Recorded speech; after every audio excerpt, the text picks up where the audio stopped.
Halo guys, welcome back. Kali ini kita akan bahas tentang soal tes TWK dalam mode HOTS. Ya, di sini soalnya telah kita sesuaikan dengan peraturan Permenpan terbaru, yang mana dalam konten soal ini akan ada membahas tentang penerapan Pancasila, Undang-Undang Dasar 45 dan juga bela negara. Namun sebelum lanjut di sini, buat teman-teman yang masih bingung ingin belajar dari mana, khususnya buat teman-teman yang ingin menghadapi tes SKD, teman-teman bisa mencoba website dari Ayo CPNS. Seperti pada tayangan-tayangan saya sebelumnya yang sudah jelaskan, Ayo CPNS punya materi yang lengkap, punya tips trik, dan juga punya pembahasan soal. Selain itu mereka punya latihan soal dan punya tryout. Nah, di sini saya hanya akan menjelaskan bahwasanya untuk update tahun 2021 nanti, Ayo CPNS akan mengupdate banyak soal untuk tryout. Bedanya adalah kalau di tryout 10 tryout ini hanya soal dan pembahasan secara teks ya. Namun untuk di update berikutnya sedang dikembangkan untuk pembahasan dengan video juga. Oleh karena itu buat teman-teman yang saat ini mau persiapan CPNS 2021 sangat worth it untuk memiliki akun iCPNS ini premium. Namun buat teman-teman yang masih ragu dengan konten dari iCPNS, teman-teman bisa coba gratis dulu dengan mendaftar melalui link berikut ini. Dan jika teman-teman tertarik, teman-teman bisa melakukannya melalui upgrade premium di sebelah sini ya, nih upgrade premium. Buat teman-teman yang sudah punya akun iCPNS dan ingin punya pengalaman berbeda, teman-teman juga bisa mencoba website lainnya yang saya rekomendasikan, yaitu Sahabat CPNS. Nah, ini sama dengan Ayo CPNS. Bedanya untuk Sahabat CPNS itu adalah memiliki grup diskusi dan juga mereka mempunyai aplikasi berbasis Android yang bisa teman-teman download melalui Play Store. Udah itu aja. Untuk tipe-tipe soalnya juga hampir sama, namun Sahabat CPNS memang lebih update untuk soal-soal yang mirip dengan FR tahun 2019. Jika teman-teman tertarik, teman-teman bisa mendaftar melalui link berikut ini, atau juga bisa lihat di deskripsi ya. Baiklah, kita lanjut untuk bahas soal. Soal 1. Sekolah kami mengadakan kunjungan wisata ke Sumatera Barat. Salah satu yang kami kunjungi adalah Danau Maninjau. Danau Maninjau sangat indah. Kami menyempatkan berjalan di tepi danau dan merasakan segarnya air danau. Temanku menuliskan sebuah kalimat pada secari kertas. Kertas tersebut dimasukkan dalam botol dan siap dilempar ke tengah danau. Pemandu wisata kami berteriak, "Indak buliah mambuang sarok disika." Kami bingung dan saling berpandangan. Melihat kebingungan kami, ia mengulanginya dengan bahasa Indonesia. "Jangan membuang sampah di situ." Dalam hal ini, pemandu wisata telah menunjukkan sikap menjunjung tinggi nilai-nilai Pancasila, yaitu sila dengan lambang. Maka, jawaban yang tepat adalah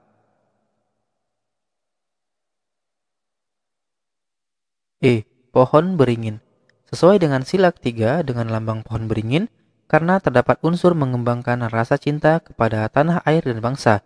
Sementara, apabila ada soal yang terdapat unsur mengembangkan sikap saling mencintai sesama manusia, termasuk sila kedua atau ditunjukkan dengan lambang rantai. Soal 2. Pemerintah membuka kesempatan yang sama bagi seluruh masyarakat untuk menjadi aparatur sipil negara atau ASN, termasuk bagi penyandang disabilitas. Rekrutmen calon pegawai negeri sipil atau CPNS pada seleksi kompetensi dasar atau SKD sudah dilaksanakan mulai 1 pekan lalu. Beragam kisah mewarnai perjuangan para peserta. Bunga adalah salah satunya. Kondisi cerebral palsy atau gangguan syaraf dan otot yang dialami memang membuatnya sulit beraktivitas. Namun itu tak menyurutkan tekadnya menjadi abdi negara. Menurutnya, dengan adanya formasi khusus tersebut, dapat mendorong penyandang disabilitas untuk maju terutama mencari pekerjaan. Kebijakan tersebut sejalan dengan ketentuan jaminan hak asasi manusia dalam Undang-Undang Dasar Negara Republik Indonesia tahun 1945, terutama dalam, maka jawaban yang tepat adalah B. Pasal 28D. Sesuai isinya, Pasal 28D ayat 1, setiap orang berhak atas pengakuan, jaminan, perlindungan, dan kepastian hukum yang adil serta perlakuan yang sama di hadapan hukum. Ayat 2, setiap orang berhak untuk bekerja serta mendapat imbalan dan perlakuan yang adil dan layak dalam hubungan kerja. Ayat 3, setiap warga negara berhak memperoleh kesempatan yang sama dalam pemerintahan. Serta ayat 4, setiap orang berhak atas status keluarga negaraannya. Nah, buat teman-teman yang lain silakan dipelajari kembali ya. Untuk pasal-pasal lainnya, soal 3. Bupati Lamongan meresmikan Desa Pancasila sebagai desa wisata religi karena Desa Pancasila dinilai memiliki potensi besar sebagai contoh terlaksananya toleransi dan wujud dari Bhinneka Tunggal Ika. Hal ini tercermin dalam Undang-Undang Dasar Negara Republik Indonesia tahun 1945, menjamin hak asasi manusia sesuai wacana, yaitu dalam, maka jawaban yang tepat adalah A. Pasal 29. Sesuai dengan isinya, Pasal 29 ayat 1, negara berdasar atas ketuhanan yang Maha Esa. Ayat 2, negara menjamin kemerdekaan tiap-tiap penduduk untuk memeluk agamanya masing-masing dan untuk beribadat menurut agamanya dan kepercayaannya itu. Soal 4. Sebuah toko kue menjadi viral karena memberikan perlakuan diskriminatif ke pelanggan. Dalam undang-undang, perlakuan diskriminatif ini dilarang tegas. Sebagaimana dikutip dari Undang-Undang Nomor 8 Tahun 99 tentang Undang-Undang Perlindungan Konsumen, diatur tegas bahwa hak konsumen adalah mendapatkan layanan tanpa diskriminasi apapun. Pasal 4 huruf G berbunyi, hak konsumen adalah hak untuk diperlakukan atau dilayani secara benar dan jujur serta tidak diskriminatif. Sebenarnya, hal ini tidak akan terjadi apabila toko kue tersebut mengimplementasikan nilai-nilai Pancasila, khususnya sila, maka jawaban yang tepat adalah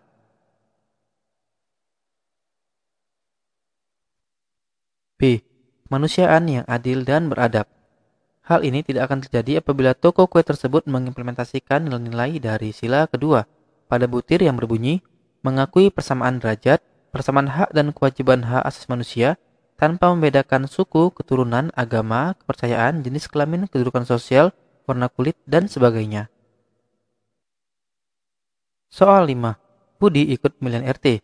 Pada saat pemilihan, Budi merasa diperlakukan tidak adil, sehingga dia dan simpatisannya melakukan mosi tidak percaya, demo bahkan melakukan intimidasi terhadap panitia seperti meneror dan lain-lain agar menganulir keputusan panitia. Sebenarnya hal ini tidak akan terjadi apabila Budi dan simpatisannya mengamalkan Pancasila, khususnya sila, maka jawaban yang tepat adalah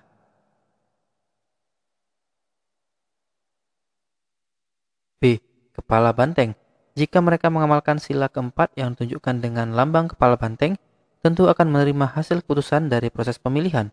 Karena pada butir sila keempat telah menekankan bahwa dengan itikat baik dan rasa tanggung jawab, menerima dan melaksanakan hasil keputusan. Soal 6.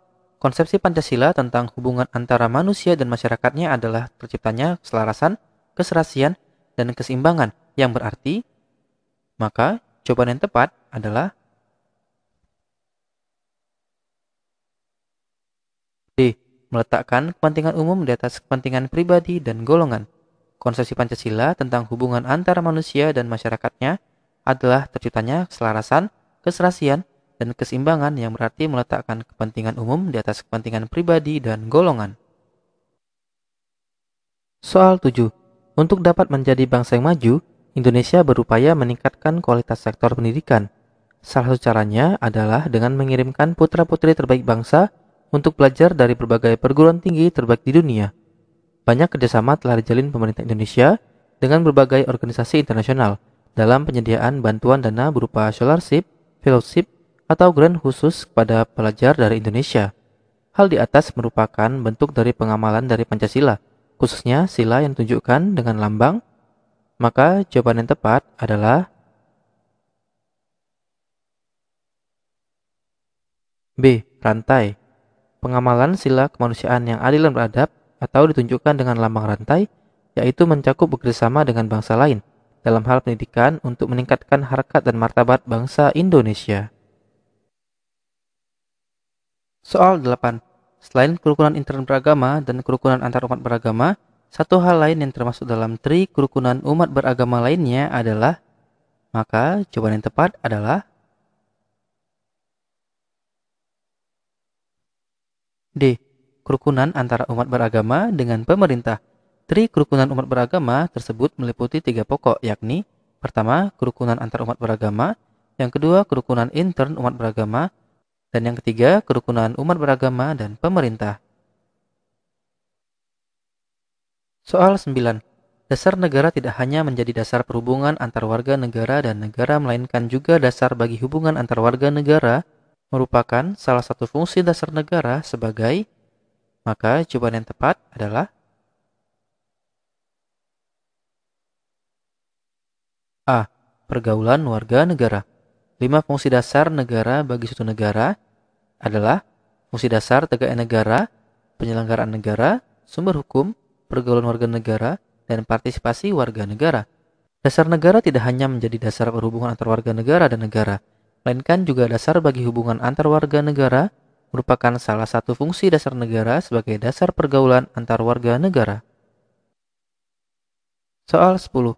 Tidak bermemewahan dan bersikap hemat adalah contoh pengamalan sila, khususnya sila ke, maka jawaban yang tepat adalah E. Kelima. Tidak bermemewahan dan bersikap hemat merupakan contoh dari implementasi sila kelima Pancasila, khususnya pada butir tidak menggunakan hak milik untuk hal-hal yang bersifat pemborosan dan gaya hidup mewah. Soal 11.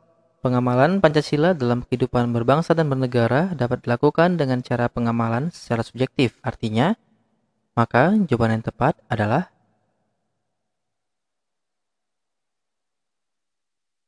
C. Menjalankan nilai Pancasila secara pribadi dalam bersikap dan bertingkah laku pada kehidupan berbangsa dan bernegara. Pengamalan Pancasila dalam kehidupan berbangsa dan bernegara dapat dilakukan dengan cara pengamalan secara objektif dan subjektif. Objektif artinya melaksanakan peraturan perundang-undangan yang berlandaskan Pancasila, sementara subjektif artinya menjalankan nilai-nilai Pancasila secara pribadi dalam bersikap dan bertingkah laku pada kehidupan berbangsa dan bernegara. Soal 12. Setiap tanggal 17 Agustus, rakyat Indonesia selalu merayakan Hari Kemerdekaan sebagai hari besar nasional. Kegiatan seperti ini termasuk dalam kapabilitas sistem politik, maka jawaban yang tepat adalah C. Simbolik.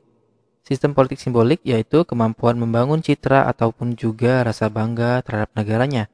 Sementara sistem politik regulatif sifatnya pengaturan sehingga mampu mengontrol dan mengendalikan. Responsif adalah kemampuan sistem politik menanggapi berbagai persoalan, serta ekstraktif terkait dengan kemampuan sistem politik mengelola STA dan SDM. Soal 13. Foto seorang ibu membawa anak yang duduk selonjoran di bangku KRL menjadi viral.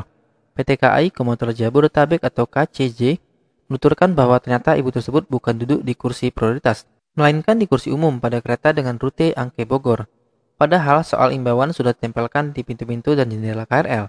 Nah, jika dicermati, sebenarnya hal-hal seperti ini tidak akan terjadi apabila ibu tersebut mengamalkan nilai Pancasila, terutama sila, maka jawaban yang tepat adalah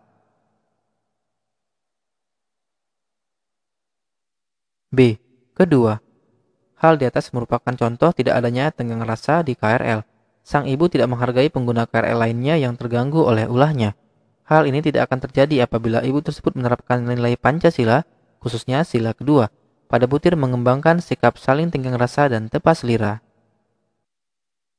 Soal 14. Berikut ini yang bukan merupakan contoh pengamalan Pancasila sebagai paradigma pembangunan nasional adalah, maka jawaban yang tepat adalah A. Pancasila harus bersifat pragmatis. Pancasila sebagai paradigma pembangunan nasional dapat diuraikan sehingga hasil pembangunannya sesuai dengan Pancasila. Antara lain, pembangunan tidak boleh bersifat pragmatis. Artinya tidak hanya mementingkan tindakan nyata namun mengabaikan etis yang ada. Tidak boleh bersifat ideologis secara mutlak hanya melayani satu ideologi tertentu saja dan mengabaikan manusia. Pembangunan harus menghormati HAM.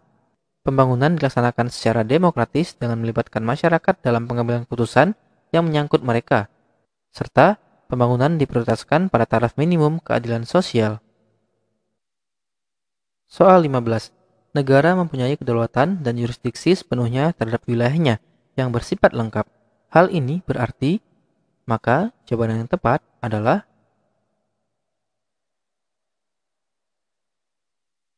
B. Negara dapat memiliki akses terhadap semua wilayah negara tersebut. Kedaulatan dan yurisdiksi suatu negara bersifat lengkap karena negara tersebut dapat memiliki akses terhadap semua wilayah negara tersebut. termasuk semua penduduk yang berada di wilayah itu tanpa memandang nasionalitasnya.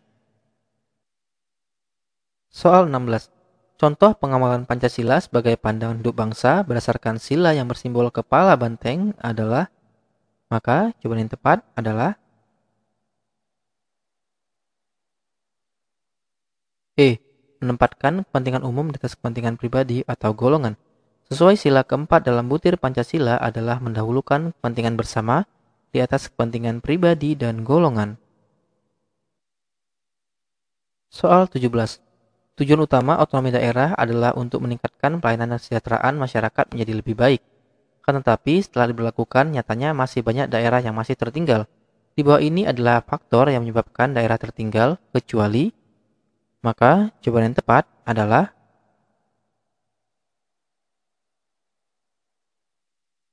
B. Tersedianya SDA yang memadai. Yang bukan merupakan faktor yang menyebabkan daerah tertinggal adalah tersedianya sumber daya alam atau SDA yang memadai. Soal 18. Kesetaraan dalam bidang sosial kemasyarakatan penting diwujudkan karena dapat mencegah konflik. Tindakan yang menunjukkan bentuk kesetaraan dalam bidang sosial adalah, maka jawaban yang tepat adalah A. Satrio, Ilham, dan Bayu mengerjakan tugas kantor bersama. Mereka membagi tugas bersama-sama dengan adil. Pembagian tugas membuat hasil kerja menjadi lebih cepat. Satrio, Ilham, dan Bayu puas dengan hasil kerja mereka. Kesetaraan sosial adalah tata politik sosial di mana semua orang berada dalam suatu masyarakat atau kelompok tertentu memiliki status yang sama. Setidaknya, kesetaraan sosial mencakup hak yang sama di bawah hukum, merasakan keamanan, memperoleh hak suara, mempunyai kebebasan untuk berbicara dan berkumpul, dan sejauh hak tersebut tidak merupakan hak-hak yang bersifat atau bersangkutan secara personal. Soal 19. Kakek Aris bercerita bahwa ketika masa Belanda merongrong dan tidak mengakui kemerdekaan masuk Indonesia, beliau ikut dalam peperangan. Ia mengenang bahwa pada saat itu hanya bersenjatakan bambu runcing.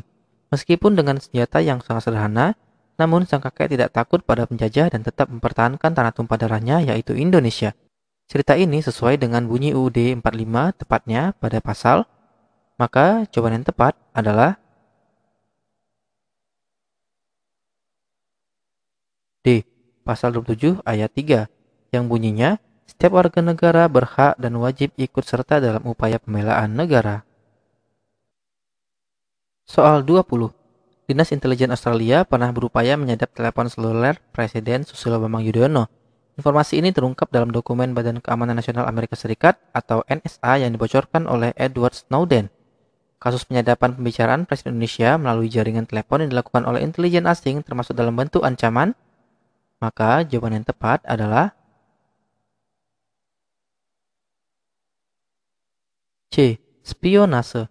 Spionase adalah upaya mengumpulkan data atau informasi rahasia mengenai sebuah negara atau organisasi lainnya tanpa seizin pemilik sah informasi.